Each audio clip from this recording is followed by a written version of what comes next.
Capítulo 4. O Inferno. Intuição das penas futuras. O inferno cristão, imitado do inferno pagão. Os limbos. Quadro do inferno pagão. Esboço do inferno cristão. Instituição das penas futuras. Desde todas as épocas, o homem acreditou por intuição que a vida futura seria feliz ou infeliz, conforme o bem ou o mal praticado neste mundo. A ideia que faz, porém, dessa vida está em relação com o seu desenvolvimento de senso moral e noções mais ou menos justas do bem e do mal. As penas e recompensas são o reflexo dos instintos predominantes. Os povos guerreiros fazem consistir a suprema felicidade nas honras conferidas à bravura, os caçadores na abundância da caça, os sensuais nas delícias da voluptuosidade. Dominando pela matéria, o homem não pode compreender senão imperfeitamente a espiritualidade, imaginando para as penas e gozos futuros um quadro mais material que espiritual. Afigura-se-lhe que deve comer e beber no outro mundo, mas melhor que na terra. Mais tarde, já se encontra nas crenças sobre a vida futura um misto de espiritualismo e materialismo, a beatitude contemplativa a concorrer com o inferno das estruturas físicas. Não podendo compreender senão o que vê, o homem primitivo naturalmente molda o seu futuro pelo presente, para compreender outros tipos, além dos que tinha à vista. Ser-lhe-ia preciso um desenvolvimento intelectual que só o tempo deveria completar. Também o quadro, por ele idealizado sobre as penas futuras, não é senão o reflexo dos males da humanidade, em mais vasta proporção, reunindo-lhe todas as torturas, suplícios e aflições que achou na terra. Nos climas abrasadores imaginou um inferno de fogo, nas regiões boreais um inferno de gelo. Não estando ainda desenvolvido o sentido que mais tarde o levaria a compreender o mundo espiritual, não podia conceber senão penas materiais. E assim, com pequenas diferenças de forma, os infernos de todas as religiões se assemelham. O inferno cristão, imitado do inferno pagão. O inferno pagão, descrito e dramatizado pelos poetas, foi o modelo mais grandioso do género e perpetuou-se no seio dos cristãos, onde, por sua vez, houve poetas e cantores. Comparando-os, encontraram-se neles, salvo os nomes e variantes de detalhe, numerosas analogias. Ambos têm o fogo material por base de tormentos, como símbolo dos sofrimentos mais atroces.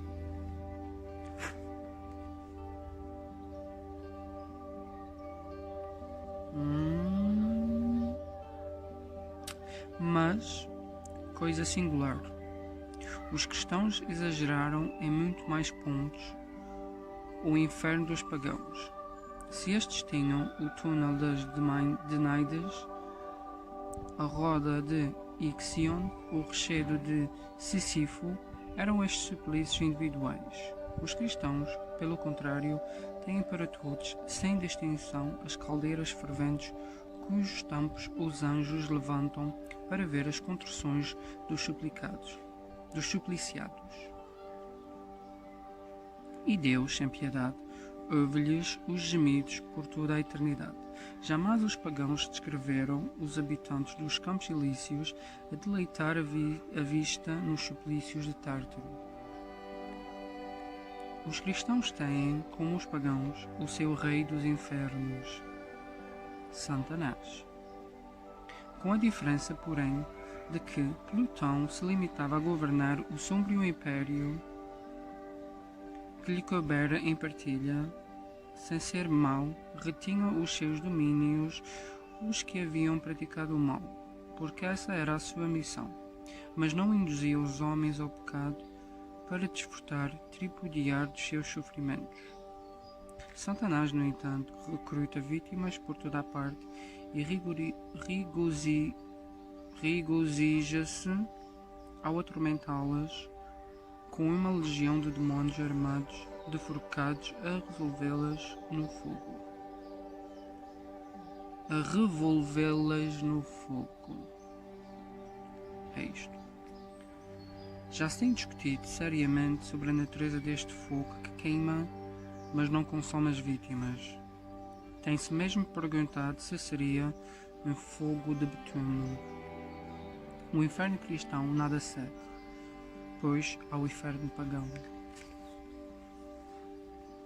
As mesmas considerações que, entre os antigos, tinham feito localizar o reino da felicidade fizeram o ciclo escrever igualmente o lugar dos suplícios, tendo-se posto o primeiro das regiões superiores, era natural reservar ao segundo os lugares inferiores, isto é, o centro da terra, para onde se acreditava servirem de entradas certas cavidades sômbrias de aspecto terrível. Os cristãos também puseram ali por muito tempo a habitação dos condenados. A este respeito, frisemos ainda outra analogia. O inferno dos pagãos continha, de um lado, os Campos Elíseos e do outro, o Tártaro. O Olimpo, morada dos deuses e dos homens divinizados, ficava nas regiões superiores. Segundo a letra do Evangelho, Jesus desceu aos infernos, isto é, aos lugares baixos, para deles tirar as almas dos justos que lhe aguardavam a vinda. Os infernos não eram, portanto, um lugar unicamente de suplício. Estavam, tal como para os pagãos, nos lugares baixos. A maioria dos anjos, ou seja, a morada dos anjos, assim como o Olimpo, era nos lugares elevados. Colocavam-na além do céu estelar, que se reputava limitado. Esta mistura de ideias cristãs e pagãs nada tem de surpreendente. Jesus não podia de um só golpe destruir inventaradas crenças, faltando aos homens conhecimentos necessários para conceber a infinidade do espaço e o número infinito dos mundos. A Terra para eles era o centro do universo. Não lhe conheciam a forma nem as estruturas internas. Tudo se limitava ao seu ponto de vista. As noções do futuro não podiam ir além dos seus conhecimentos. Jesus encontrava-se, pois, na impossibilidade de hoje iniciar no verdadeiro estado das coisas, mas não querendo, por outro lado, com a sua autoridade, sancionar preconceitos aceites, absteve-se de os retificar, deixando ao tempo esta missão. Ele limitou-se a falar vagamente da vida bem-aventurada, dos castigos reservados aos culpados, sem nunca se referir, nos seus ensinamentos, a castigos e suplícios corporais, que constituíram para os cristãos um artigo de fé.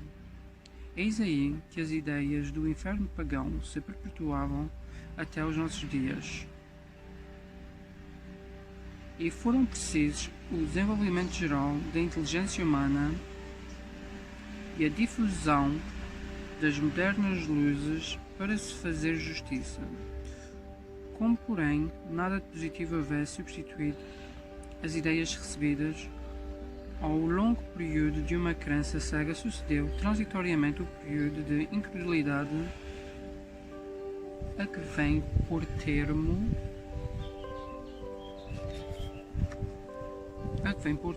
a nova revelação.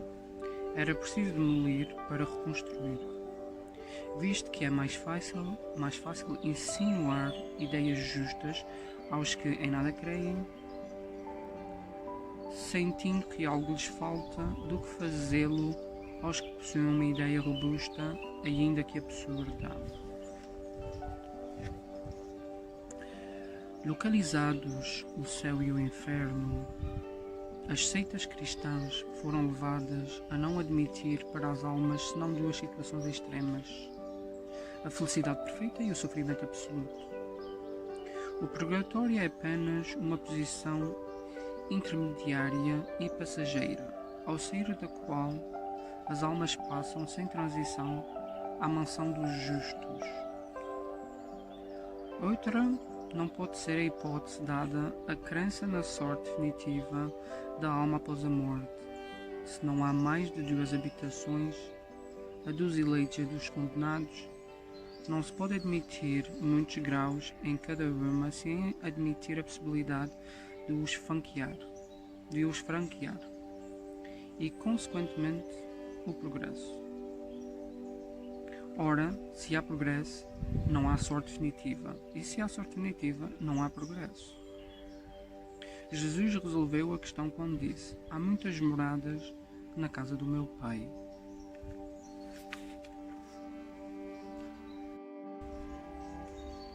Os limbos. É verdade que a Igreja admite uma posição especial em casos particulares. As crianças falecidas em terra e idade, sem fazer mal algum, não podem ser condenadas ao fogo eterno. Mas também, não tendo feito bem, não lhes assiste o direito à felicidade suprema. Ficam nos limbos, diz-nos a Igreja, nessa situação já mais definida, na qual, se não sofrem, também não gozam da bem-aventurança. Esta sente tal sorte irrevogavelmente fixada, fica-lhes para sempre vedada.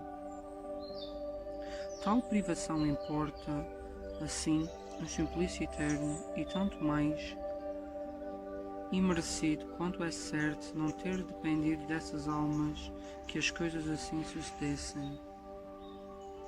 O mesmo se dá quando ao selvagem, que não tendo recebido a graça do batismo e as luzes da religião, peca por ignorância, entrega aos instintos naturais. Certo, este não tem a responsabilidade e o mérito cabíveis ao que procede com conhecimento de causa. A simples lógica repele uma tal doutrina em nome da justiça de Deus, que se contém integralmente nestas palavras de Cristo: a cada um segundo as suas obras sim, boas ou más, mas praticadas voluntária e livremente, únicas, que comportam responsabilidade. Neste caso, não podem estar a criança, o selvagem e tampouco aquele que não foi esclarecido.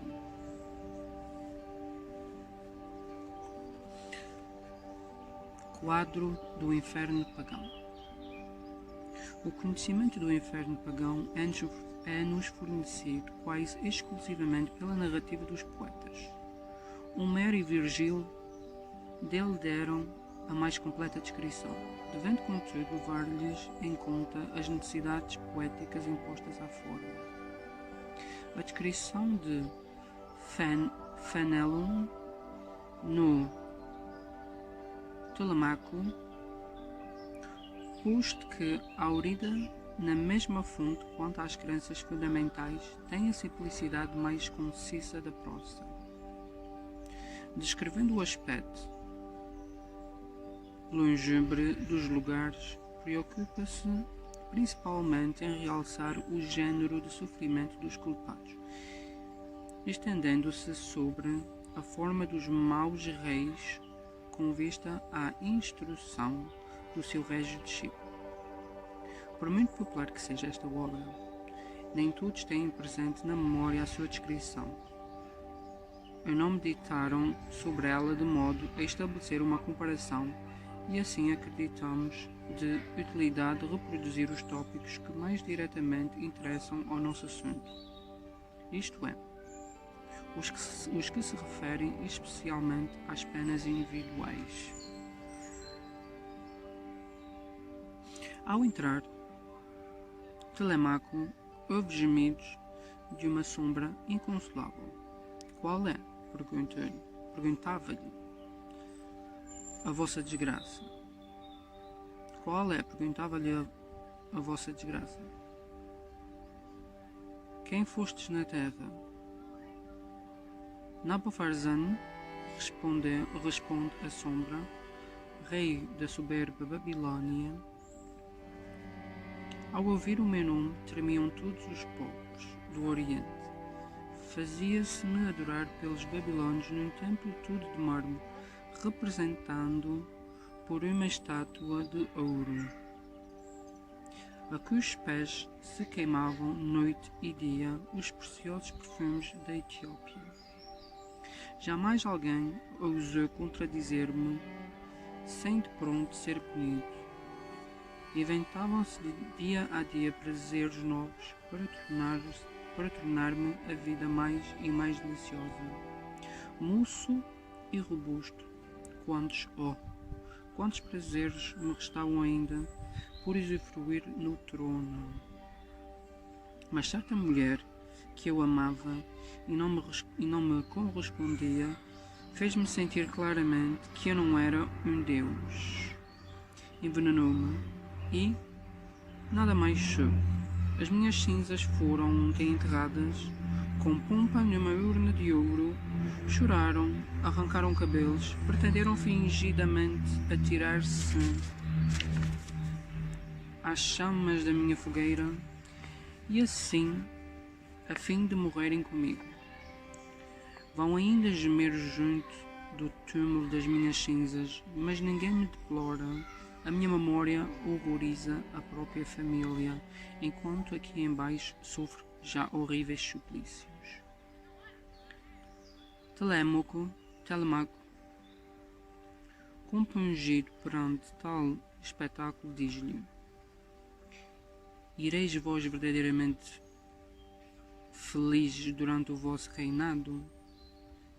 Sentieis porventura essa paz suave, sem a qual o coração se conserva oprimido e abatido no meio das delícias? Não, respondeu o babilônio. Não sei sequer o que quereis dizer. Os sábios exaltam essa paz com bem único. Quanto à raiva, nunca a senti. O meu coração agitava-se continuamente por novos desejos de temor e de esperança. Procurava aturdir-me com o abalo das próprias paixões, tendo o cuidado de entreter essa embriaguez para torná-la permanente, contínua.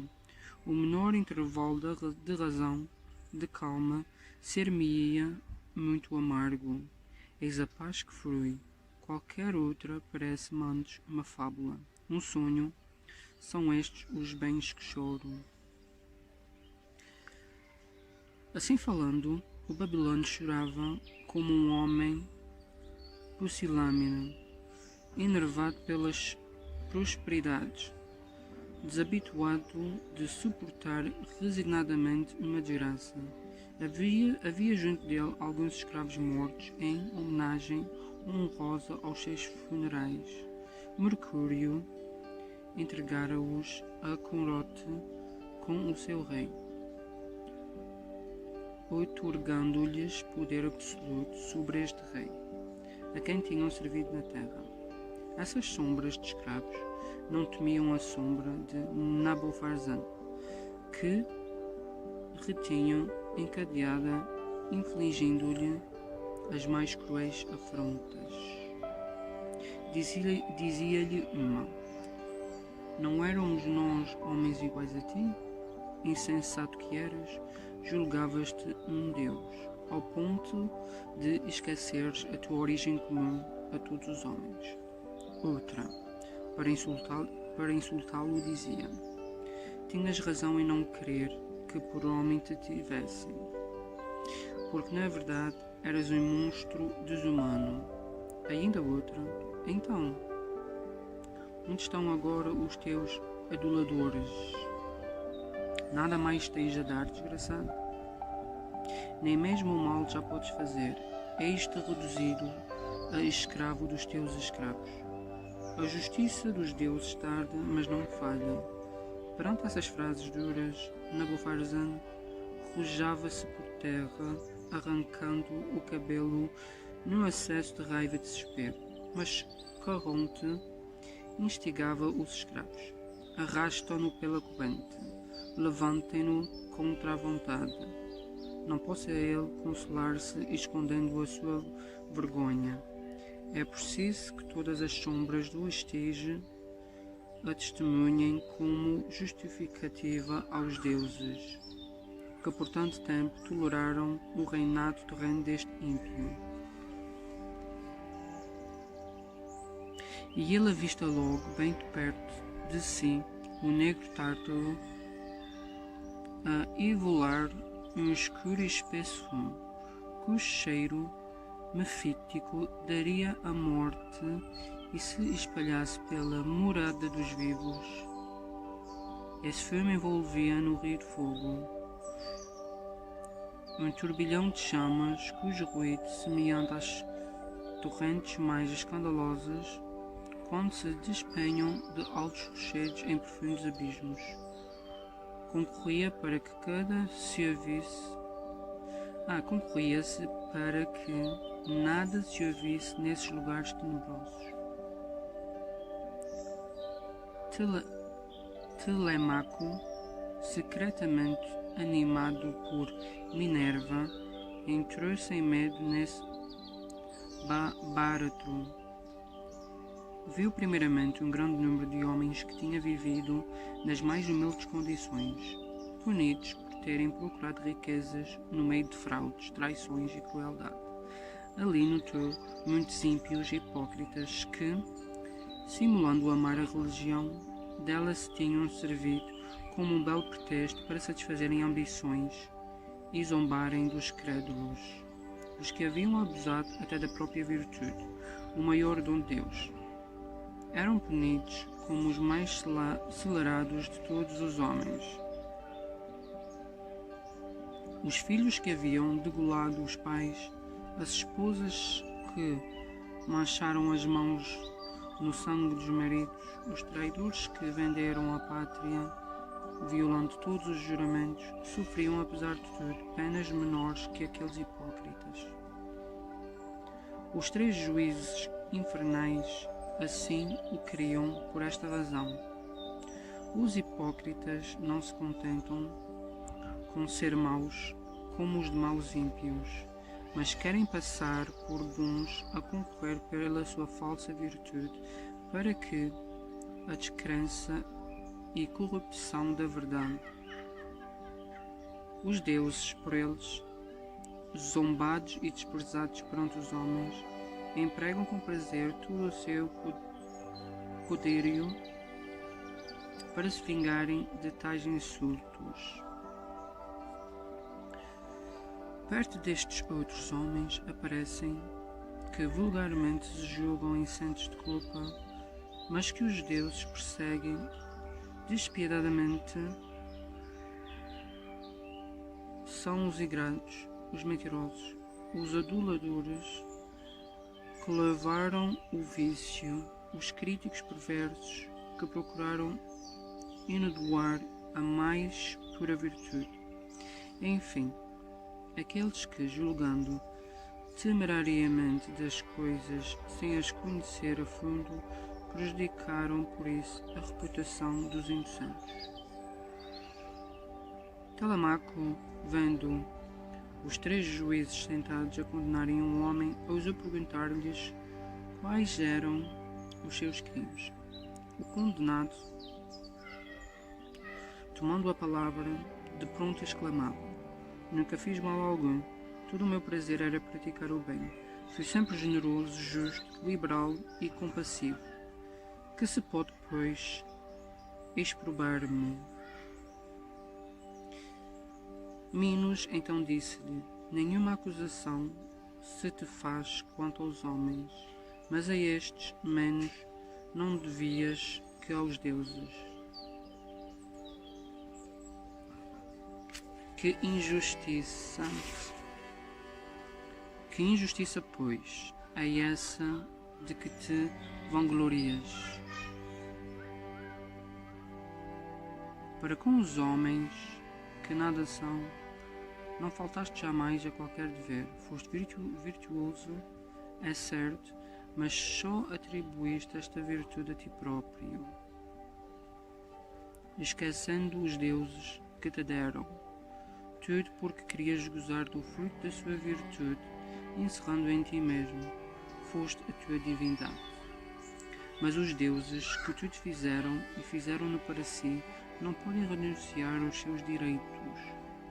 E pois que quiseste pertencer-te e não a eles, entregar-te-ão a ti mesmo, esquecidos de ti, como deles te esqueceste.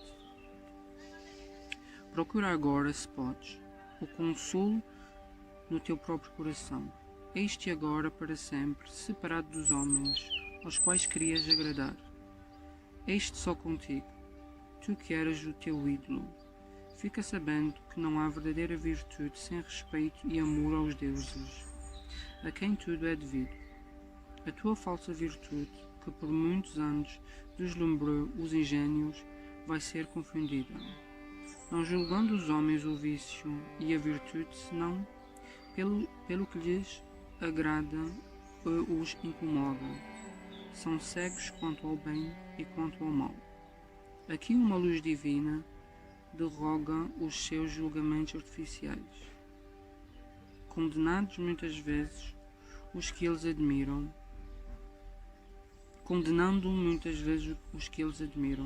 e outras vezes justificando os que condenam. A estas palavras o filósofo, como que referido por um raio, mal pôde suster-se. O deleite que tivera outrora em rever a sua moderação, a coragem, as inclinações generosas transformavam-se-lhe em desespero. A visão do próprio coração inimigo dos deuses promove-lhe suplícios. Vê e não pode deixar de se ver.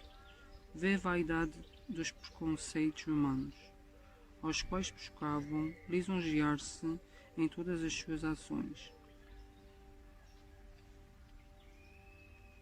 Opera-se uma revolução radical em todo o seu íntimo, como se lhe resolvessem todas as entranhas. Reconhece-se outro, não encontra apoio no coração, a consciência, cujo testemunho tão agradável lhe fora, revolta-se contra ele, incriminando-lhe amargamente o desvario, a ilusão de todas as suas virtudes, que não tivera por princípio e por fim o culto da divindade. E ei-lo perturbado, consternado, preso da vergonha, do remorso, do desespero. As fúrias não o atormentam, bastando-lhe terem entregado a si próprio, para que expie pelo coração a vingança dos deuses desprezados. Procurando a treva, não pode encontrá-la. Procurando uma inoportuna luz, o segue por toda a parte, de todos os lados os raios penetrantes da verdade vingam a verdade que ele desdenha seguir. Tudo o que amava se lhe torna odioso como fonte dos seus males infindáveis. Murmura para consigo: ó insensato, não conheci, pois, nem os deuses, nem os homens, nem a mim mesmo, porque jamais amei o verdadeiro e único bem. Todos os meus passos foram deslocados. A minha sabedoria não passava de loucura. A minha virtude mais não era que o orgulho impedioso e cego. Eu era, enfim, o meu ídolo. Finalmente reconheceu Telemaco os reis condenados por abuso do poder. De um lado, uma vingadora fúria apresentava-lhes um espelho a refletir a monstruosidade dos seus vícios. Ali viam, sem poder desviar os olhos, a vaidade grosseira e ávida de ridículos louvores, a crueldade para com aqueles a quem deveriam ter feito felizes, o temor da verdade, a insensibilidade para com as virtudes, a predileção pelos cobardes e aduladores, a falta de aplicação e inércia, a indolência, a desconfiança ilimitada, o fausto e a magnificência excessivos calcados sobre a ruína dos povos, a ambição de glórias vãs à custa do sangue dos concidadãos, a freza, enfim, que procura a cada dia novas delícias nas lágrimas do desespero de tantos infelizes. Esses reis reviam-se constantemente nesse espelho, achando-se mais monstruosos e horrendos do que a própria quimera vencida por Belerofonte, do que a hidra de Lerna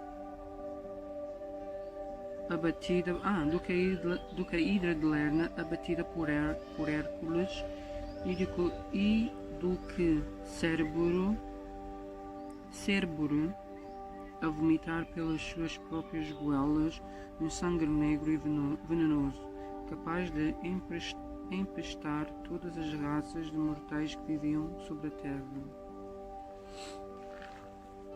De outro lado, outra fúria repetia-lhes injuriosamente todos os louvores que os lisonjeiros lhes dispensavam em vida e mostrava-lhes ainda outro espelho em que se viam tais como a lisonja os pintaram.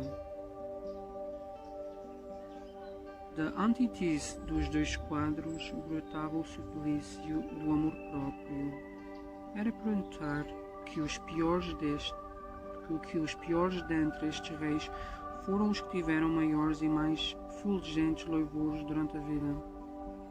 Por isso os maus, mais que temidos que os bons, e exigem impudicamente as vis adulações dos poetas e oradores do seu tempo.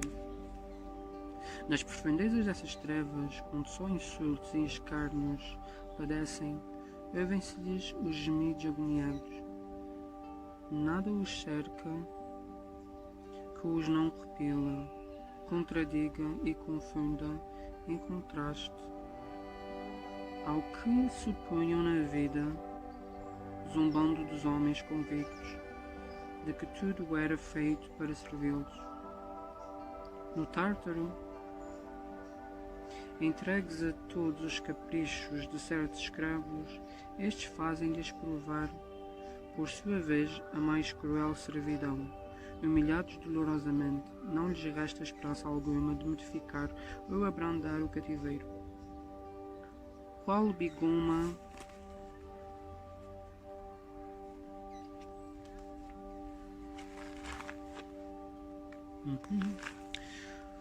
bigoma sobre as marteladas dos ciclopes, quando Vulcano os acoroçoa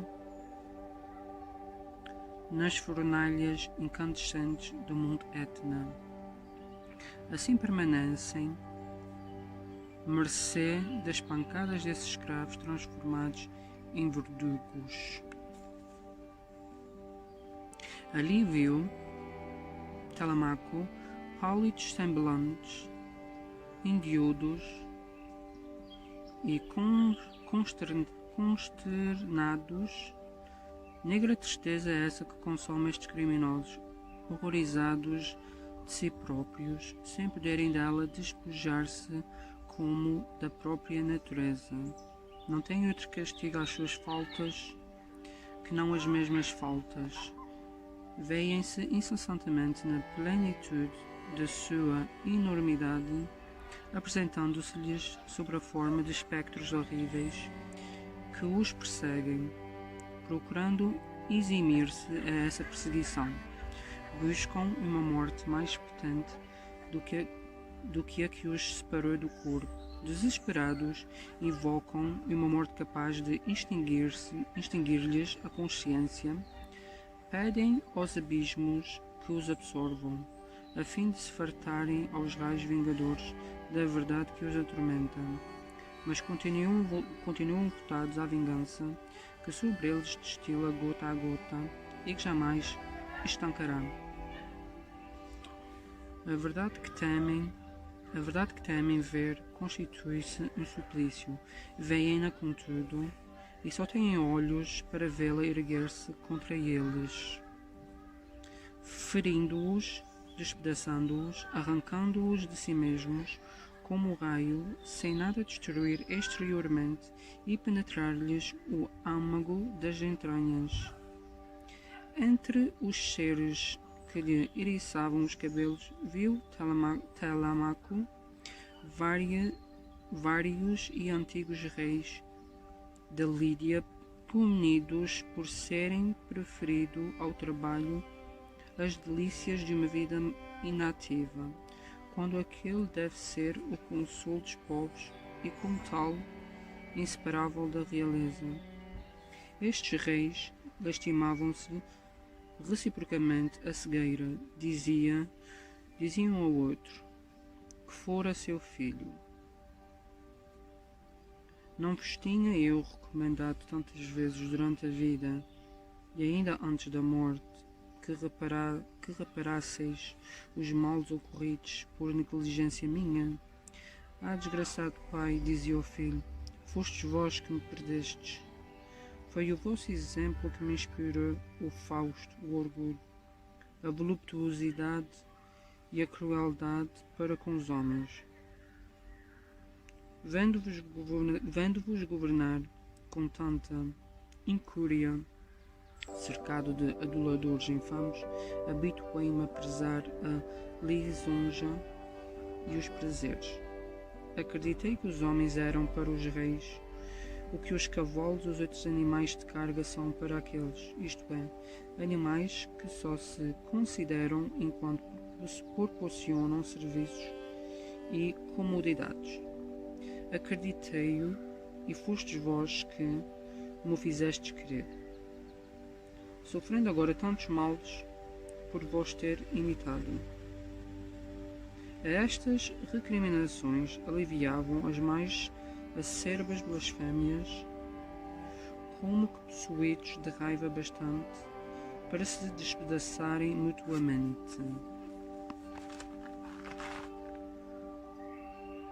Quais notivagos murchos em torno desses reis curvejavam as suspeiras cruéis, os vãos receios e desconfianças que vinham nos povos da freza dos seus reis. A ganância insaciável das riquezas, a falsa glória sempre tirânica e a moleza displicente que duplica os sofrimentos sem a compreensão dos sólidos prazeres. Viam-se muitos desses reis severamente punidos, não por males que tiveram feito, mas por terem negligenciado o bem que poderiam e deveriam fazer. Todos os crimes dos povos provenientes da desídia na observância das leis eram imputados aos reis, que não devem reinar senão para que as leis exerçam o seu ministério. Todos os crimes dos povos provenientes da desídia na observância das leis eram imputados aos reis, que não devem reinar senão para que as leis exerçam o seu ministério. Imputavam-se-lhes também todas as desordens decorrentes do Fausto, do luxo e dos demais excessos que impelem os homens à violência, instigando-lhes à aquisição de bens com o desprezo das leis, Sobretudo recaiu rigor sobre os reis que, ao invés de serem bons e vigilantes pastores dos povos, só cuidavam de desvastar o rebanho quais lobos devoradores. O que mais entristeceu Telemaco, porém, foi ver nesse abismo de trevas e males um grande número de reis que, tendo passado na terra pelos melhores, se condenaram às penas do Tártaro por se terem deixado guiar por homens ardilosos e maus. Tal punição corresponde aos males que tinham deixado de praticar em nome da sua autoridade. Além disso, a maioria desses reis não foi nem boa nem má, tal a sua fraqueza. Não os atemorizava a ignorância da verdade. E assim como nunca experimentaram o prazer da virtude, jamais poderiam fazê-lo consistir na prática do bem. Isto é em relação ao inferno pagão. Agora indo aqui para o inferno cristão. Esboço do inferno cristão. A opinião dos teólogos sobre o inferno resume-se nas seguintes citações. Esta descrição, sendo tomada dos autores sagrados e da vida dos santos, pode tanto melhor ser considerada como uma expressão de fé ortodoxa na matéria quanto é reproduzida a cada instante, com pequenas variantes nos sermões do púlpito evangélico e nas instruções pastorais. Os demónios são puros espíritos e os condenados presentemente no inferno podem ser considerados puros espíritos, uma vez que só a alma aí desce, e os restos entregues à terra transformam-se em ervas, em plantas, em minerais e líquidos, sofrendo inconscientemente as metamorfoses constantes da matéria. Os condenados, porém, como os santos, devem ressuscitar no dia do juízo final, retomando para já não os deixar os mesmos corpos carnais que se revestiam na vida. Os eleitos ressuscitarão, contudo, em corpos purificados e resplendentes, e os condenados em corpos maculados e desfigurados pelo pecado. Isso distingui-los-á, já não havendo no inferno puros espíritos, mas homens como nós. Conseguintemente, o inferno é um lugar físico, geográfico, material, e uma vez que tem que ser povoado por criaturas terrestres, dotadas de pés, mãos, boca, língua, dentes, ouvidos, olhos, semelhantes aos nossos, sangue nas veias e nervos sensíveis. Onde estará esse inferno? Alguns doutores o têm imposto nas próprias entranhas do nosso globo. Outros não sabemos em que planeta, sem que o problema se tenha resolvido por qualquer concílio. Estamos, pois, quanto a este pronto, reduzidos a conjecturas. A única coisa afirmada é que esse inferno, onde quer que exista, é um mundo composto de elementos materiais, desprovido de todo o germe e das aparências benéficas que, porventura, se encontraram ainda nas regiões mais áridas deste mundo em que pecamos. Os teólogos mais circunspectos não se atrevem, à semelhança dos egípcios, dos hindus e dos gregos, a descrever os horrores dessa morada, limitando-se a nula mostrar como premissas no pouco que dela fala a Escritura, o lago do fogo e enxofre do Apocalipse, e os vermes de Isaías, esses vermes que formigam eternamente sobre os cadáveres do Tufel, e os demónios a atormentarem os homens que conseguiram perder, e os homens a chorarem, rangendo os dentes, segundo a expressão dos evangelistas. Santo Agostinho não concorda com esses sofrimentos físicos, sejam apenas reflexos de sofrimentos morais e vê num verdadeiro lago de enxofre vermes e verdadeiras serpentes a saciar-se nos corpos, a casar as suas picadas às de fogo. Ele pretende mais, segundo um versículo de São Marcos, que esse fogo estranho, posto que material como o nosso, atuado sobre corpos materiais, os conservará como o sal conserva o corpo das vítimas. Os condenados, vítimas sempre sacrificadas e sempre vivas, sentirão a tortura desse fogo que queima sem destruir, penetrando-lhes a pele. Serão dele embebidos e saturados em todos os seus membros, na medula dos ossos, na pupila dos olhos, nas mais recônditas e sensíveis fibras do seu ser. A cratera de um vulcão, se aí pudessem submergir, ser-se-lhes-ia lugar de refrigério e repouso.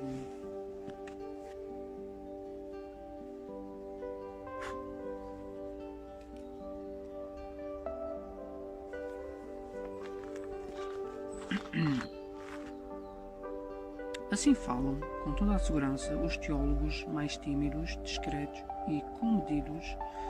Não negam que haja no inferno outros suplícios corporais, mas dizem que, para afirmá-lo, lhes falta suficiente conhecimento, pelo menos tão positivo como os que lhes foi dado sobre o suplício horrível do fogo e dos vermes. Há, contudo, teólogos mais ousados e mais esclarecidos que dão do inferno descrições mais minuciosas, variadas e completas.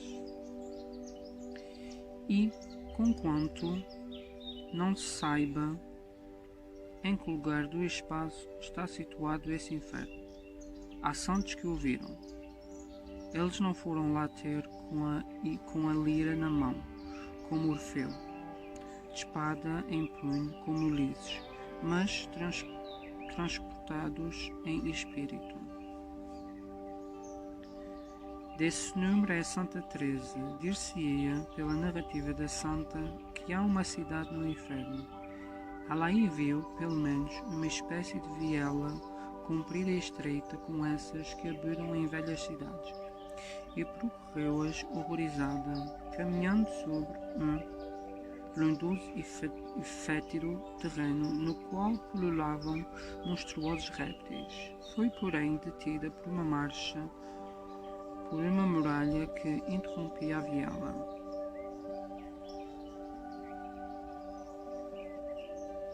Então diz aqui que foi porém detida na sua marcha por uma muralha que interrompia a viela, na qual havia um nicho onde se obrigou, aliás, sem poder explicar a ocorrência. Era, diz ela, o lugar que lhe destinavam se abusasse em vida das graças concebidas por Deus e da cela de Ávila. Apesar da felicidade maravilhosa que tivera em penetrar esse nicho, não podia sentar-se ou deitar-se, nem manter-se de pé. Tampouco podia sair. Aquelas paredes horríveis, baixando-se sobre ela, envolviam-na, apertavam-na como se fossem animadas de movimento próprio. Parecia-lhe que afogavam, estrangulando-a, ao mesmo tempo que a esfolavam e retalhavam em pedaços. Ao sentir que se queimava, experimentou igualmente toda a sorte de angústias. Sem esperança de socorro, tudo era trevas em torno de si, posto que, através dessas trevas, percebesse, não sem pavor, a hedionda viela em que se achava, com a sua imunda vizinhança. Este espetáculo era-lhe tão intolerável quanto os próprios apertos da prisão. Aquele não era, sem dúvida, mais de um pequeno recanto do inferno. Outros viajantes espirituais foram mais favorecidos.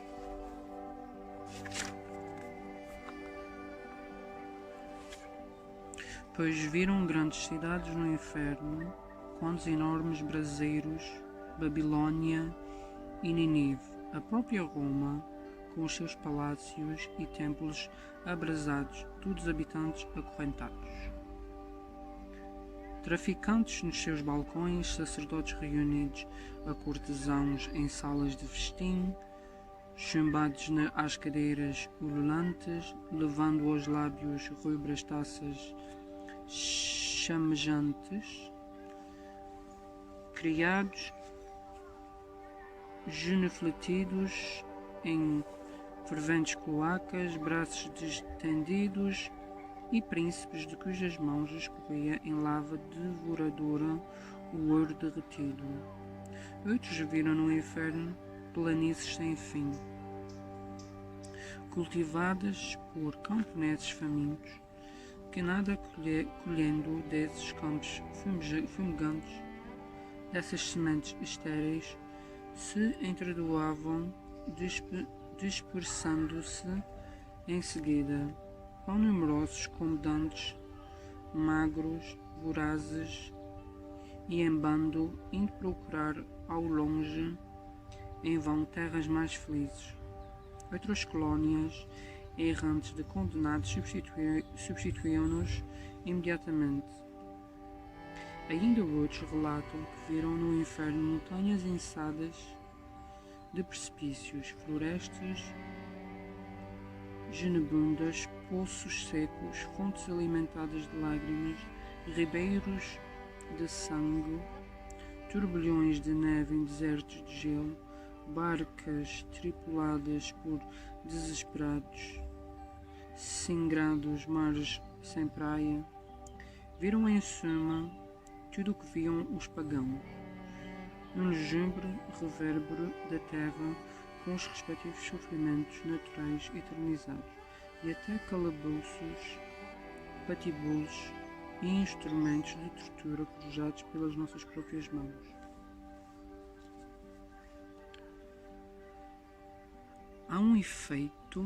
Há com efeito demónios que, para melhor atormentarem os homens nos seus corpos, tornam eles mesmos corpos.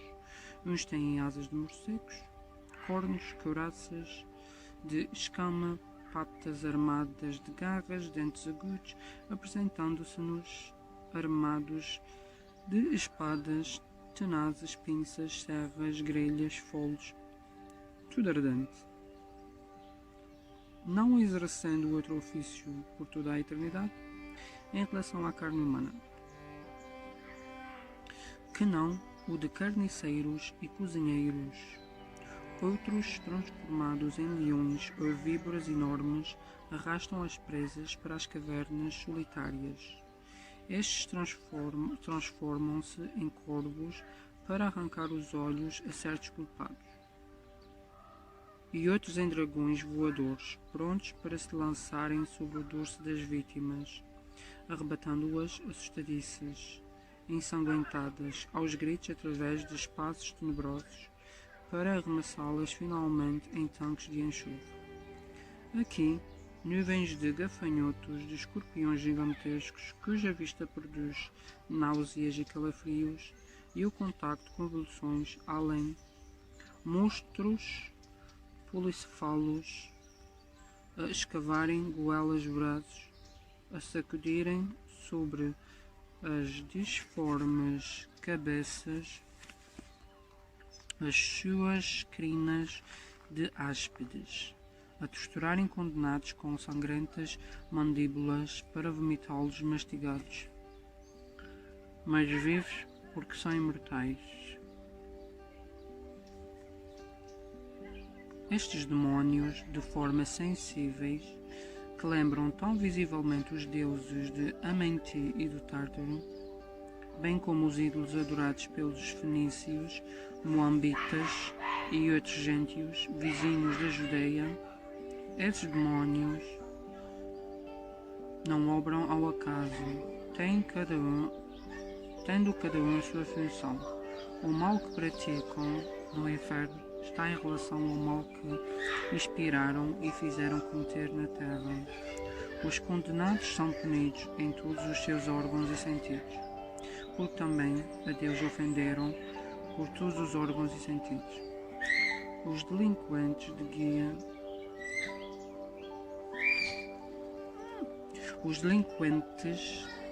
de gula são castigados pelos demónios da glutonaria.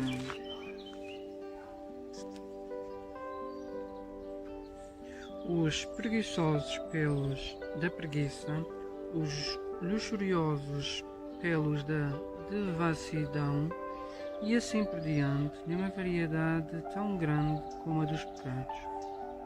Terão frio queimando-se e calor enregelados, ávidos igualmente de movimento e de repouso, sedentos e famintos, 1000 vezes mais cansados do que um escravo ao fim do dia, mais doentes do que os moribundos, mais alquebrados e chaguentos do que os mártires, e isso para sempre. Demónio algum se furta nem se furtará jamais ao desempenho sinistro da sua tarefa, perfeitamente disciplinados e fiéis quanto à execução das vingativas ordens que receberam. Aliás, sem isso, que seria o inferno. Repousariam os pacientes se os algozes altercassem ou se alfadassem, mas nada de repouso nem disputas para qualquer deles, pois apesar de maus e inumeráveis que são, estendendo-se de um ao outro extremo do abismo, nunca se viu sobre a terra súbitos mais dóceis aos seus príncipes, exércitos mais obedientes aos chefes ou comunidades monásticas mais humildes e submissas aos seus superiores. Quase nada se conhece da ralé demoníaca desses vice-espíritos que compõem as legiões de vampiros, sapos, escorpiões, corvos, hidras, salamandras e outros animais sem nome. Conhecem-se, porém, os nomes de muitos dos príncipes que comandam tais legiões, entre os quais Belphegor, o demónio da luxúria, Abaddon, o Apollyon, do homicídio, Belzebu, dos desejos impúrios, o Senhor das moscas que engendram a corrupção, Mammon, da avareza, Moloch, Belial, Balgad, Astaroth e muitos outros, sem falar do seu chefe supremo sobre o sombrio arcanjo que no céu se chamava Lúcifer e no inferno se chama Satanás. Isto aqui está a falar sobre a parte cristã, o inferno cristão, o que é que eles pensam. Eis aí resumida a ideia que nos dão do inferno sob o ponto de vista da sua natureza física e também das penas físicas que aí se sofrem. Compulsai os inscritos dos padres e dos antigos doutores, interrogai as pias legendas, observai as esculturas e painéis das nossas igrejas, atentai no que dizem os púlpitos e sabereis ainda mais. O autor acompanha esse quadro das seguintes reflexões, cujo alcance procuraremos cada qual compreender.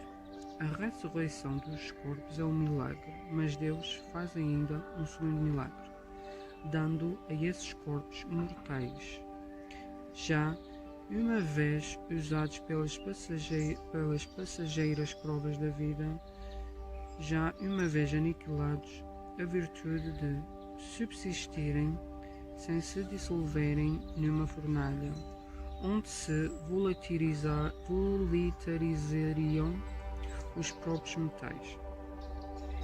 Que se diga que a alma é o seu próprio algoz, que Deus não a persegue e apenas a abandona no seu estado infeliz, por ela escolhido, enquanto esse abandono eterno de um ser desgraçado e sofredor pareça incompatível com a bondade divina.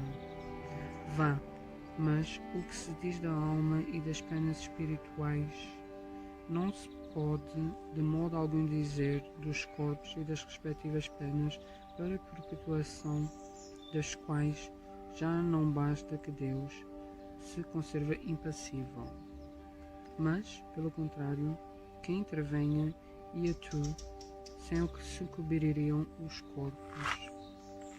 Os teólogos supõem, portanto, que Deus opera efetivamente após a ressurreição dos corpos. Esse segundo milagre de que falamos, que em primeiro lugar tira dos sepulcros que os devoravam os nossos corpos de barro, retira-os tal como ali baixaram com as suas enfermidades originais e degradações sucessivas da idade, constitui-os a esse estado, decrépitos, friorentos, gotosos, cheios de necessidades, sensíveis de uma picada da beia, assinalados dos estragos da vida e da morte. E está feito o primeiro milagre. Depois, a esses corpos raquíticos, prontos a voltarem ao pó de onde saíram, outorga propriedades que nunca tiveram, a imortalidade, esse dom que, na sua cólera, dizei antes na sua misericórdia, retirara a Adão ao sair do Éden. E eis completo o segundo milagre. Adão, quando imortal, era invulnerável, e deixando de ser invulnerável, tornou-se mortal. A morte seguia de perto a dor. A ressurreição não nos restabelece, pois nem nas condições físicas do homem inocente, nem nas do culpado, sendo antes uma ressurreição das nossas misérias somente, mas com um acréscimo de misérias novas infinitamente mais horríveis. É de alguma sorte, mas verdadeira criação, e a mais maliciosa que a imaginação tenha porventura ousado conceber. Deus muda de parecer e, para juntar os tormentos espirituais dos pecadores, tormentos carnais que possam durar eternamente, transforma de súbito, por efeito do seu poder, as leis e propriedades, por ele mesmo estabelecidas de princípios aos compostos materiais, ressuscita carnes enfermas e corrompidas, e reunindo por um só indestrutível esses elementos que tendem por si mesmos a separar-se, mantém e perpetua contra a ordem natural essa podridão viva, lançando-a ao fogo, não para purificá-la, mas para conservá-la, tal qual é sensível, sofredora, ardente, horrível e como a quer imortal. Por este milagre e arvora, Deus não dos algozes infernais, pois se os condenados só a si podem atribuir os seus males espirituais, em compensação, só a Deus poderão imputar os outros. Era pouco aparentemente o abandono depois da morte à tristeza, ao arrependimento, às angústias de uma alma que sente perder o bem supremo.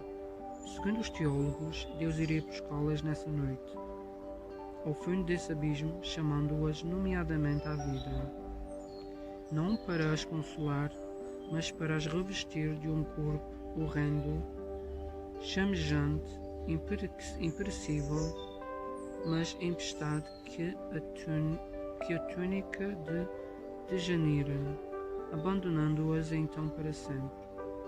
Ainda assim, ele não as abandonará para sempre, em absoluto, visto como céu e terra não subsistem, senão por um ato permanente da sua vontade sempre ativa. Deus será, portanto, sem cessar, sem condenados à mão, para impedir que o fogo se extinga dos seus corpos, consumindo-os e querendo que contribuam perenemente pelos seus perenes suplícios para a edificação dos escolhidos. Dizemos, e com razão, que o inferno dos cristãos excedera o dos pagãos. Efetivamente, no Tártaro vêem-se culpados torturados pelo remorso ante as suas vítimas e os seus crimes, acabrunhando-os por aqueles que espezinharam na vida terrestre. Vemo-los fugirem à luz que os penetra, procurando em vão esconderem-se dos olhares que os perseguem. Aí o orgulho é abatido e humilhado, trazendo todos o estigma do seu passado, punidos pelas próprias faltas, a tal ponto que, para alguns, basta entregá-los a si mesmos sem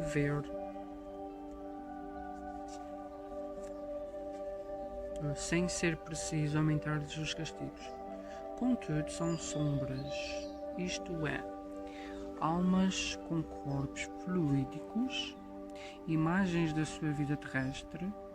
Lá não se veem os homens retomarem o corpo carnal para sofrer materialmente, com fogo a penetrar-lhes a pele, saturando-lhes até à medula dos ossos. Tampouco se vê o requinte das torturas que constituem o fundo do inferno cristão. Juízes inflexíveis, mas justos, proferem a sentença proporcional ao delito, ao passo que no império de Satanás são todos confundidos nas mesmas torturas, com a materialidade por base e banida toda e qualquer equidade. Incontestavelmente, há hoje, no seio da própria Igreja, muitos homens sensatos que não admitem essas coisas à risca, vendo nelas antes simples alegorias cujo sentido convém interpretar. Essas opiniões, no entanto, são individuais e não fazem lei, continuando a crença no inferno material com as suas consequências a constituir um artigo de fé.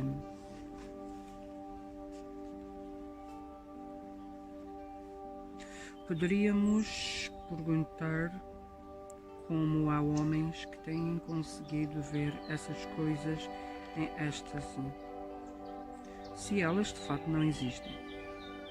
Não cabe aqui explicar a origem das imagens fantásticas, tantas vezes reproduzidas com visos de realidade. Diremos apenas ser preciso considerar, em princípio, que o êxtase é a mais incerta de todas as revelações. Porquanto o estado de sobre-excitação nem sempre importa um desprendimento da alma tão completo que se imponha a crença absoluta, denotando muitas vezes o reflexo de preocupações da véspera. As ideias com que o espírito se nutre e das quais o cérebro, ou antes o invólucro perispiritual correspondente a este, conserva a forma ou a estampa, reproduzem-se amplificadas como numa miragem, sob formas vaporosas que se cruzam, se confundem e compõem um todo extravagante. Os estáticos de todos os cultos sempre viram coisas em relação com a fé de que se presumem penetrados. Não sendo, pois, extraordinário que Santa Teresa e outros, tal qual ela, saturados de ideias infernais pelas descrições verbais ou escritas, tenham tido visões que não são propriamente falando mais que reproduções por efeito de um pesadelo, Um pagão fanático teria antes visto o Tártaro e as fúrias a Júpiter no Olimpo a empunhar o raio. Então temos aqui duas diferenças sobre o inferno pagão e o inferno cristão. Vou falar aqui sobre as diferenças. O que é que o Espiritismo fala que os cristãos e os pagãos devidamente relacionavam em relação ao inferno, o que é que eles pensavam sobre o inferno. E agora aqui no final diz notas. Um pequeno saboiano a quem o seu cura fazia a descrição da vida futura, perguntou-lhe se toda a gente lá comia pão branco como em Paris. Número 1. Número 2. Sermão pregado em Montpellier em 1860. 3.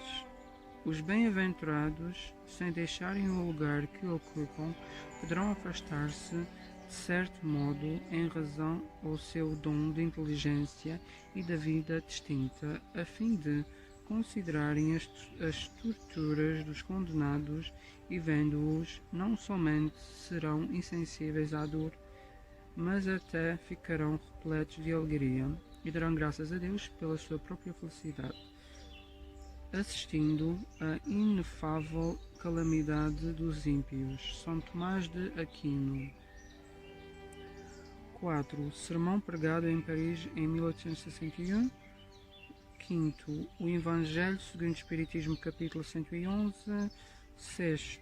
Estas citações são tiradas da obra intitulada O Inferno, de Auguste Calet.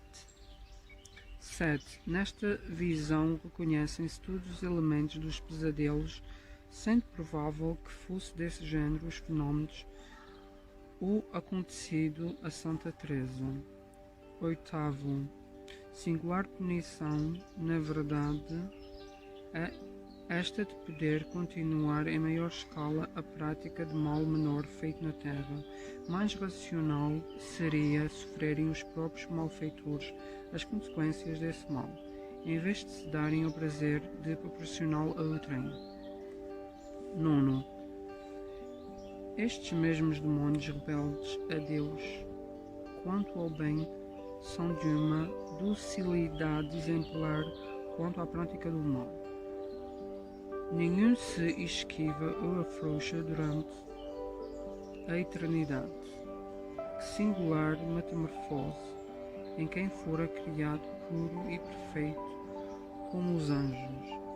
Não é de pasmar vê-los dar exemplos de harmonia, de concórdia inalterável, quando os homens não sabem sequer viver em paz na terra, antes se lacerem mutuamente, vendo-se o requinte dos castigos reservados aos condenados e comparando a sua situação à dos demónios. É caso de perguntar quais os mais dignos de lástima, se as vítimas ou os algozes. E 10º, o livro dos Espíritos, número 443 e 444. Isto aqui